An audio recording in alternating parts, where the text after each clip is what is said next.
नमस्कार दोस्तों, आपका हमारे HD English classes YouTube channel में बहुत बहुत स्वागत है। और आज आपके लिए हम बेहद important topic kinds of sentences, sentence के जो काइंड्स हैं उनके प्रकार हैं, आज इस पर हम चर्चा करेंगे। और इसको अच्छे से जानना है कि इसके प्रकार कितने होते हैं, अंग्रेजी में कितने प्रकार के प्रकार बताए गए हैं, कितने प्रकार के हो सकते हैं सेंटेंस, उन सेंटेंसों को जानना है। क्योंकि बहुत बच्चे सेंटेंस को पहचानने में गलती कर जाते हैं, किस प्रकार का सेंटेंस है और उसको दूसरे प्रकार का समझ बैठते हैं। और इस डाउट को क्लियर करने के लिए आज सेंटेंस के प्रकार आपके सामने क्लियर हो रहे हैं। और देखिए,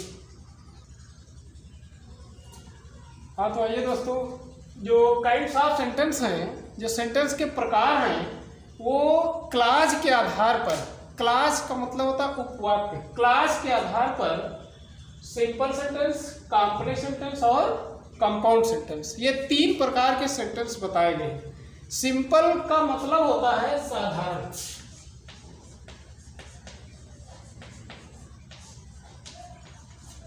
सिंपल सेंटेंस अगर इसमें जोड़ देते हैं तो उसको कहेंगे साधारण वाक्य। कॉम्प्लेक्स को कहते हैं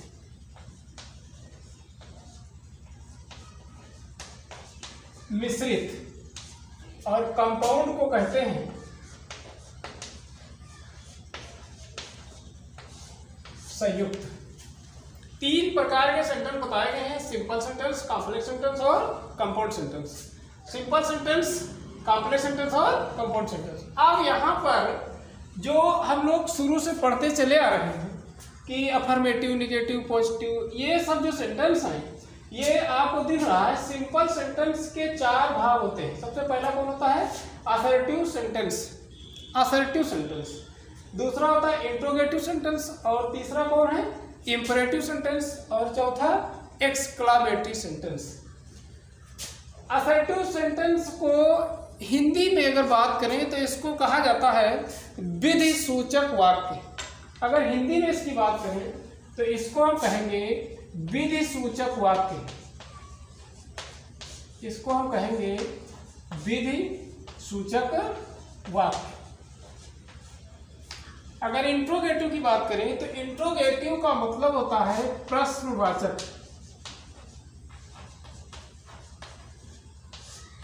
जिससे कोई प्रश्न किया जाए, जिससे कोई किसी से प्रश्न करता हो, तब वहां पर हम इंट्रोगेटिव सेंटेंस का प्रयोग करते हैं।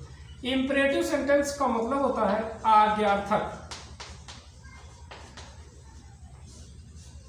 जिनसे आज्ञा दी जाती है। और जो एक्सक्लामेटरी है, इसको कहते हैं विस्मय सूचक। विधि सूचक वाक्य, प्रश्नवाचक वाक्य, आज्ञार्थक वाक्य और विस्मय सूचक वाक्य, ये चार प्रकार के बताएंगे। उसके बाद में ये जो असर्टिव सेंटेंस है भैया, असर्टिव सेंटेंस के ही दो भाग किए गए हैं, जिसको हम पॉजिटिव और निगेटिव के नाम से जानते हैं। पॉजिटिव का मतलब होता है सकारात्मक और निगेटिव का मतलब होता है नकारात्मक। सकारात्मक और नकारात्मक, ये दोनों किसके भाग हैं? असर्टिव के।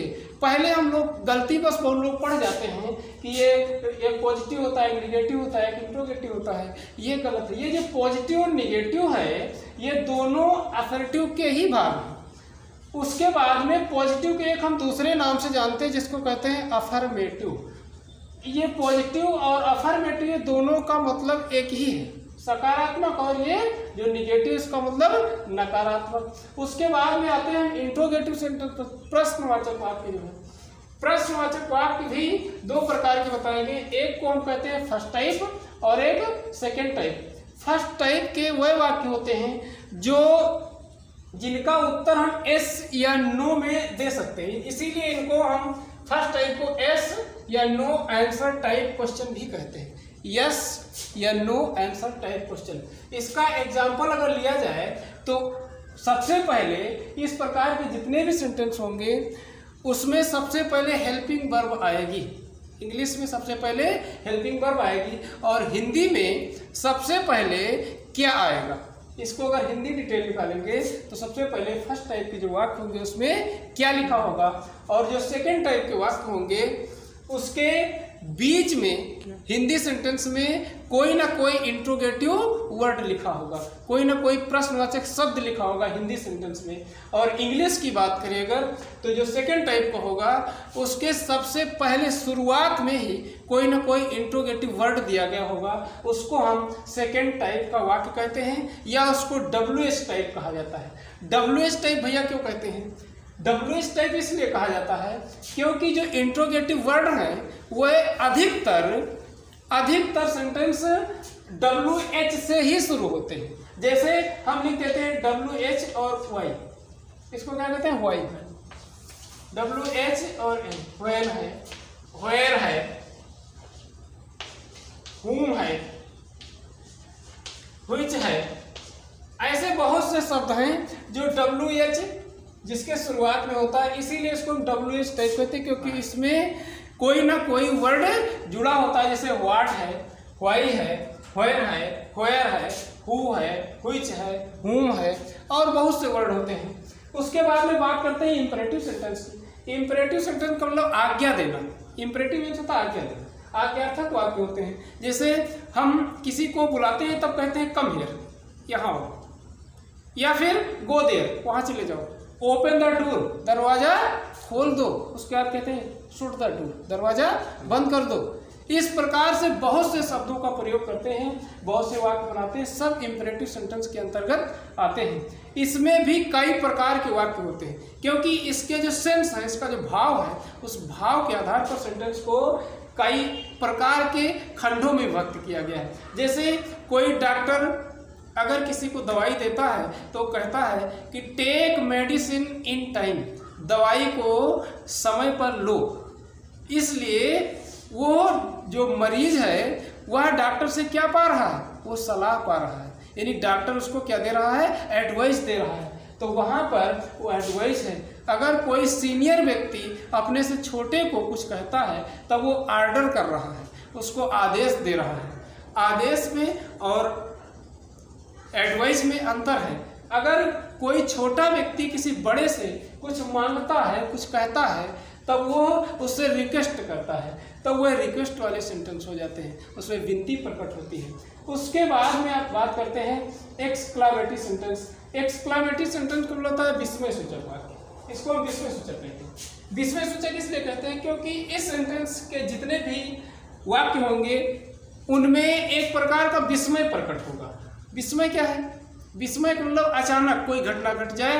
अभी हम लोग बैठे पढ़ रहे हैं, उसके बाद में बीच में कोई अचानक बंदर कूद जाए तो हम लोग विस्मित हो जाएंगे, भ्रमित हो जाएंगे। तो जब भ्रमित हो जाएंगे तो उस समय हमारे मुंह से जो आवाज़ निकलेगी वो जो सेंटेंस के रूप में बनेगी वही विस्मय सूचक सेंटेंस होता है। हम किसी चीज़ को देखते हैं फिर कहते हैं आह गर्मी बहुत है, आह वर्षा कितनी सुखद है।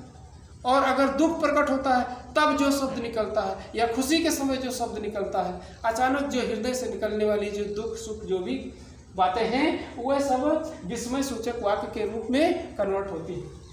अब ये हम जान गए सिंपल सेंटेंस के 4 भाग हो गए, इसके ये 2 भाग हो गए और इसके फर्स्ट टाइप और सेकंड टाइप ये भाग हो गए, इसको अच्छे समझ लिया। अब बात करते हैं हम कॉम्प्लेक्स सेंटेंस को। सबसे बड़ी परेशानी होती है कॉम्प्लेक्स सेंटेंस और कंपाउंड को पहचानने में। थोड़ा सा ये बताएंगे, जो कॉम्प्लेक्स सेंटेंस है भैया यह 2 सेंटेंस से मिलकर बना होता है। प्रिंसिपल क्लॉज प्लस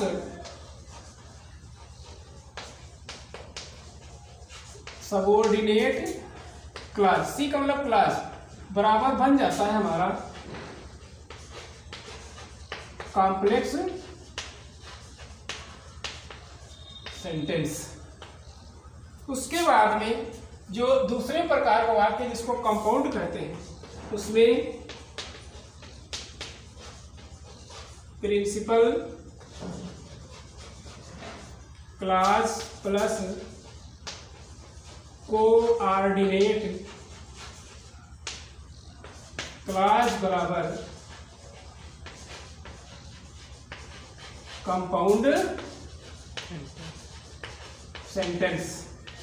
बस यही जानना है हमें। प्रिंसिपल, ये जो कॉम्प्लेक्स सेंटेंस है ये प्रिंसिपल क्लॉज और सबऑर्डिनेट क्लॉज से मिल करके बनता है। अर्थात ये दोनों प्रकार के जो सेंटेंस हैं इसमें दो दो सेंटेंस जुड़े होते हैं, बस यही जानना हमें। इसमें दो दो सेंटेंस जुड़े होते हैं, जिसमें से एक सेंटेंस जो होता है वो प्रिंसिपल क्लॉज कहलाता है। क्लॉज का मतलब होता है भैया उपवाक्य। क्लॉज का मतलब क्या होता है? उपवाक्य। ये एक उपवाक्य और एक उपवाक्य ये। बस ध्यान ये रखना कि जो कॉम्प्लेक्स सेंटेंस है, कॉम्प्लेक्स सेंटेंस में सबऑर्डिनेट क्लॉज होती है और जो कंपाउंड सेंटेंस है इसमें कोऑर्डिनेट क्लॉज होती है। बस ये एकदम क्लियर करना है। और एक चीज और ध्यान रखना, जब दो दो सेंटेंस लिखे होते हैं तो जब दो दो सेंटेंस लिखे होते हैं तो दोनों सेंटेंसों को आखिर एक साथ लिख दिया जाता है, क्या किया जाता है?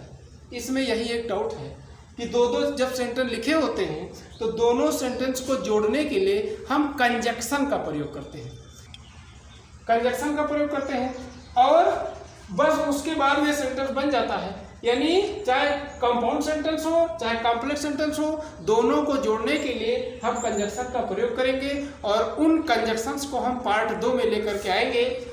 सबऑर्डिनेट जिसमें क्लॉज होती है उसमें हम सबऑर्डिनेटिंग कंजक्शन का प्रयोग करते हैं और जिसमें कोऑर्डिनेट क्लॉज होती है उसको हम कोऑर्डिनेटिंग कंजक्शन कहते हैं। और इसके बाद में इसके आगे का जो पार्ट होगा वो जल्द ही अपलोड कर दिया जाएगा। और अगर यह वीडियो आपको अच्छा लग रहा है, इससे कुछ सीख मिल रही है, पसंद आ रहा है, तो इसको लाइक करें और शेयर करें और सब्सक्राइब करें हमारे चैनल को और ज़्यादा से ज़्यादा लोगों को शेयर करें, उन लोगों को शेयर करें जिसको इसकी ज़रूरत है।